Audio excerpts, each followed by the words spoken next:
Muy buenas noches, querido público. Hoy nos encontramos con Fernando Cabrera en la presentación de su nueva obra Narciso.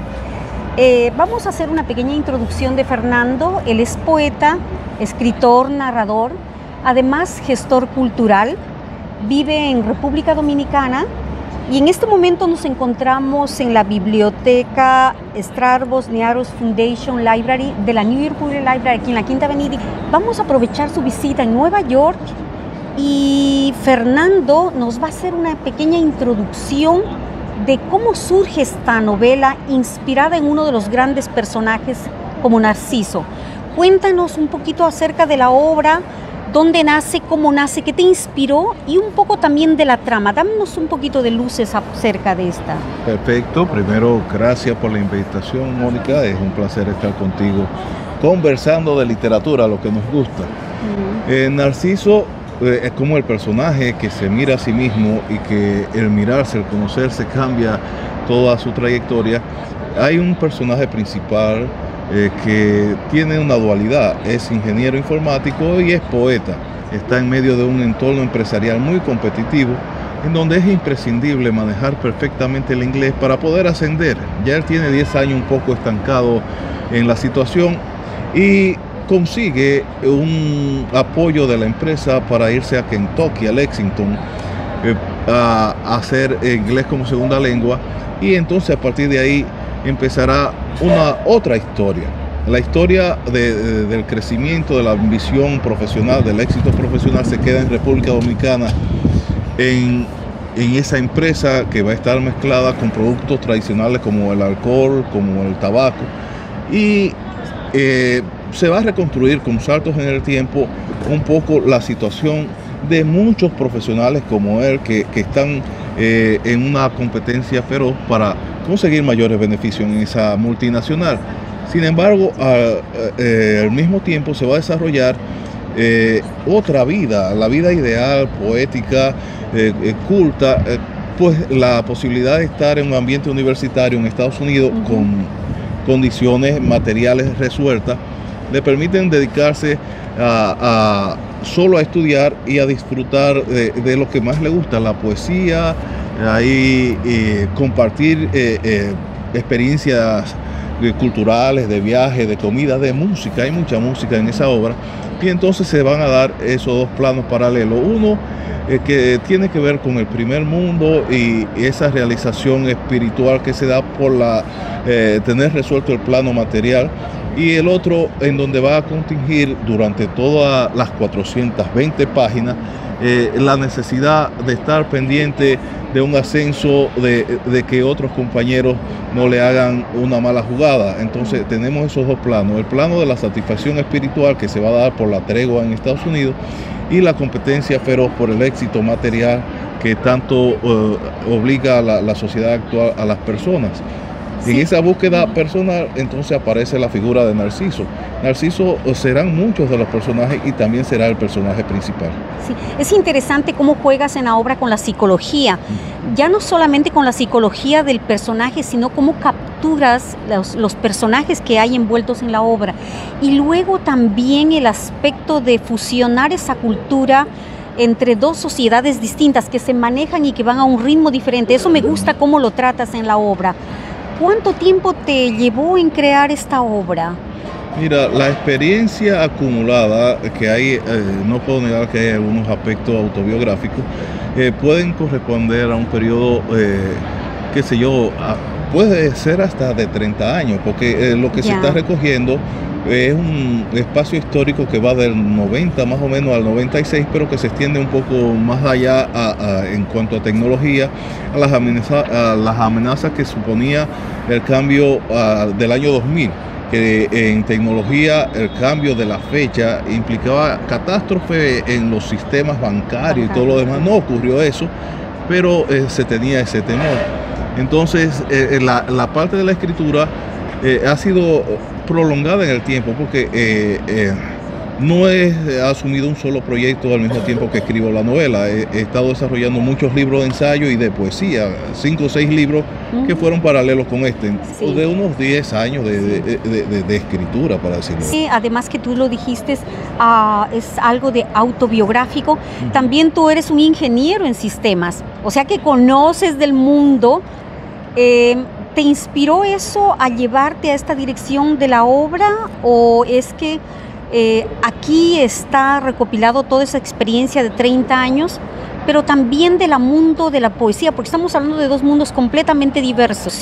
Tú fusionas aquí el hecho de tu propia experiencia como profesional y luego con la parte poética. Me gusta también cómo se fusiona muy bien aquí la obra. Digamos que es un salto narrativo muy contemporáneo. La tecnología, la informática ya está en absolutamente todos los campos del saber.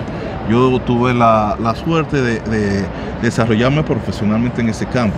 Yo también tengo una maestría en administración de empresas y tengo una experiencia laboral, profesional, muy ligada tanto con la administración como con la informática. Pero paralelamente también tengo 33 años de escritura, Sí. que puedo escribir de las dos cosas porque son cosas que están íntimamente ligadas a lo que hago y conozco. No podría escribir sobre los osos del Polo Norte porque nunca he ido al Polo Norte, pero de esas dos cosas sí puedo escribir. Sí, en tu caso hay algo muy interesante. Vienes del mundo de la empresa, vienes del mundo más racional, que es el hecho de que tienes una profesión en sistemas que demanda otro tipo de acercamiento intelectual, ¿no? Cuando te acercas a la poesía, ¿cambias el chip o simplemente te desvistes de la parte estructurada para ser el creador? ¿Cómo lo manejas eso? Yo lo veo de otra manera, porque la informática bueno, se desarrolla con lenguajes también, son lenguajes artificiales. Yo me veo a mí mismo como un experto en lenguajes naturales, como el inglés y el español, pero también en los artificiales que son los de programación, y no veo realmente una separación de ambos planos. Yo me desenvuelvo con naturalidad en ambos, porque como ingeniero informático tengo que escribir también, tengo que escribir códigos de computadoras y tienen su propia lógica, tienen su funcionalidad, cosa que no se le pide a la poesía, que la funcionalidad de la poesía no es ser útil, sino ser necesaria, ser vital, dar para la vida. Pero yo combino, gracias a Dios y a un consejo de mi madre, esa situación. El consejo de mi madre viene de que a esos de los 15 años, ella descubrió que en secundaria yo tenía llena las mascotas de matemática y química de atrás para adelante con poesía. Y ella me dijo, mira, mi hijo, yo no me voy a meter con tu poesía y tu arte y tu cosa, pero estudia algo que te dé para comer. Una expresión muy de las madres latinoamericanas. Sabia frase. Y la verdad es que en ese momento estaba empezando a tomar cuerpo la informática en el país y entré, me gustó, me quedé y aún estoy en ella. Y de la poesía, de la literatura, de la narrativa, del arte, de la música, nunca voy a salir. Excelente. Es fascinante cómo desde las ciencias que son digitales a la poesía existe una misma espiritualidad, porque realmente, ¿qué es la poesía? Y ahora también que se hace poesía digital, que son códigos. La poesía tiene sus propios códigos y creo que también tú has integrado muy bien en esta obra. Cuando leemos Narciso, nos asociamos a un tipo de personalidad. ¿Relacionas a Narciso con muchos poetas o es la sociedad que nos lleva hacia esta Mira, los poetas son narcisistas por naturaleza. Lo que más le importa al poeta es su palabra, es la poesía en sí. Pero no son solo los poetas, en diferentes manifestaciones los empresarios son narcisistas, quieren acumulación de riqueza. ¿Para qué? Para su propio beneficio. La competencia profesional, yo entiendo que estamos en medio de una sociedad narcisista desde hace mucho tiempo. No es que por casualidad que la poesía, el concepto de poesía de la actualidad haya olvidado la épica, por ejemplo, y se concentre en la lírica. Desde el romanticismo para acá, el poeta es lírico, el poeta es narcisista, canta su dolor, se canta a sí mismo, como Walt Whitman, aunque en ese yo incluya un nosotros amplificado de la sociedad en que se manifiesta, pero sentirse parte del yo. El problema es quedarse en el yo solamente y no buscar que lo que tú eres, que lo que es importante para ti, sirva de beneficio para los que te rodean. Ahí es que está el punto que debiéramos buscar, pero yo entiendo que la época moderna, la sociedad moderna actual, tiene mucho de narcisismo. Los políticos son muy narcisistas. Todos tienen una búsqueda del poder y del beneficio personal, de la autorrealización, que es lo que, digamos, nos da la idea de Narciso viendo su propia belleza en el agua. Bueno, es una obra maravillosa. Yo les sugiero que la compren porque les va a fascinar y sobre todo porque nos va a involucrar en un mundo que es con el que nos vamos a sentir identificados. Háblanos un poquito, vamos a hacer con pequeñas preguntas. ¿Dónde fue publicado el libro? Porque es una publicación extraordinaria, una gran obra.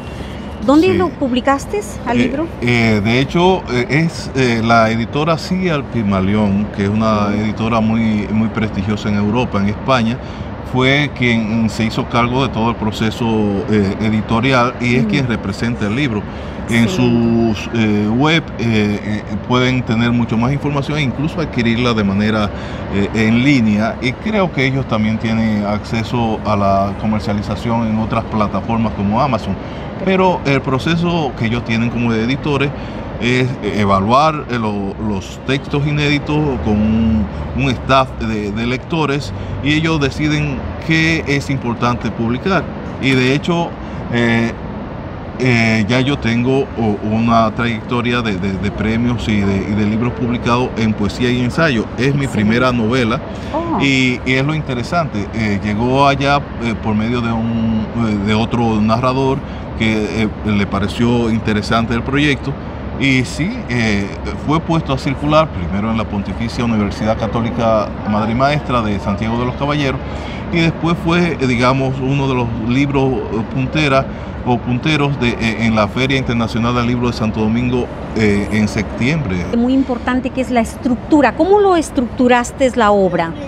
Las diferentes partes, y háblanos un poco también de los personajes que incluyes en la obra.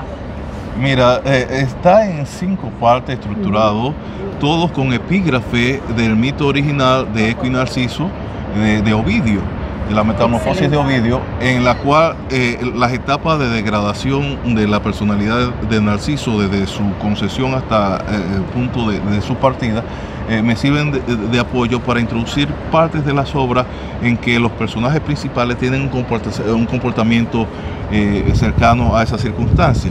Habrán personajes de la empresa, de Santiago, de la política local, pero también del gran hermano, porque se toca mucho los aspectos de cambio de poder, en donde, por ejemplo, personajes como Clinton, como otros presidentes, Carter fue observador en algunas elecciones dominicanas, aparecen en esos procesos y se ve cuáles fueron sus papeles, porque como te digo, no solamente los empresarios, no solamente el arte, también los políticos aparecen retratados en la novela. Es interesante porque quizás nos acercamos con Fernando desde el aspecto artístico, literario, pero también hay es una obra muy profunda, porque también involucra a la sociedad, a personajes fundamentales a lo largo de la historia que tienen que ver con los Estados Unidos, con República Dominicana y también con otros personajes de Europa, que nos acercan justamente a cómo nosotros, las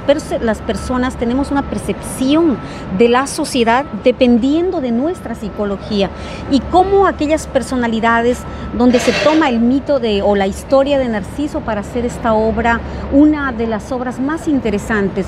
Realmente, Fernando, me fascina conversar contigo sobre la obra, pero también no quiero dejar escapar. Háblanos un poquito de ti. ¿Cuándo surge el poeta? Yo empecé a escribir en bachillerato, pero no solo a escribir, a pintar, a apreciar la música, y eso me ha acompañado durante toda la vida.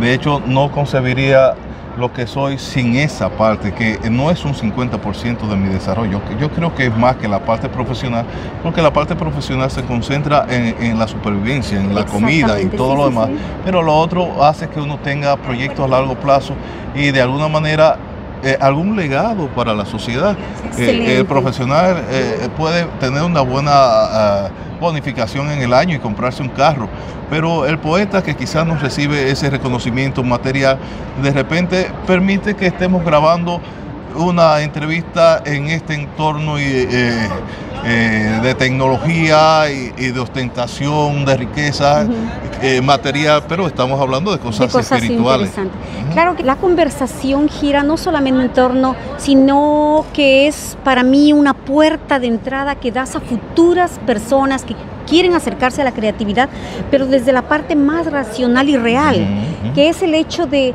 tener una profesión que nos permita sustentar nuestra creatividad. Yo creo que ese es el equilibrio en la sociedad. Tenemos que ser claros que podemos vivir del arte, podemos vivir de la cultura, pero siempre respaldado con un elemento que nos permita y que nos dé ese equilibrio emocional y social para poder continuar con las cosas que amamos. Bueno, algunas palabras, sugerencias para los jóvenes, porque siempre tenemos muchos jóvenes poetas, creadores que nos ven. Claro que sí, bueno, que vivan y desarrollen todas sus posibilidades, no escuchen mucho a la gente, sigan su corazón, sigan su instinto, vida importante en términos de crecimiento espiritual y desarrollen sus vocaciones, sean felices, busquen eso.